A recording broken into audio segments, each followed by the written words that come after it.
ছোট্ট বাচ্চাদের জন্য একটা দারুণ হেলদি রেসিপি শেয়ার করছি।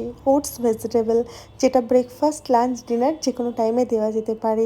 এই রেসিপিটাতে বাড়িতে যা যা ভেজিটেবল অ্যাভেলেবেল আছে তাই ইউজ করা যেতে পারে। আমি ব্যবহার করছি গাজর, মিষ্টি আলু, বিনস, নর্মাল চন্দ্রমুখী আলু আর মিষ্টি কুমড়ো। সমস্ত সবজিগুলোকে ছোট ছোট করে কেটে নিচ্ছি, তারপর গাজরটাকে একটু গ্রেট করে নিচ্ছি।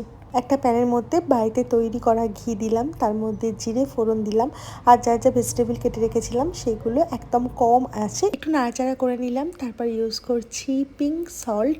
তারপর একে একে যে মশলাগুলো আছে, জিরে গুঁড়ো, ধনে গুঁড়ো, অল্প একটু হলুদ, এবার বেশ খানিকটা জল দিয়ে ঢাকা চাপা দিয়ে সেদ্ধ করতে দেবো। ওটস আমি দুরকম ভাবে রেখে দিই, একটা ড্রাই রোস্ট করে একটু গুঁড়ো করে, আর একটা নর্মাল ভাবে। এই দুটো দিয়ে অনেক আলাদা রকম রেসিপি বানানো যায়, সব তোমাদের সাথে আস্তে আস্তে শেয়ার করবো। আমি এখানে 2 চামচের মতো ওটস দিলাম, দিয়ে এটা আবার ঢাকা চাপা দিয়ে সেদ্ধ করতে দিলাম। ব্যাস তৈরি হয়ে গেল। কেমন লাগলো জানিও।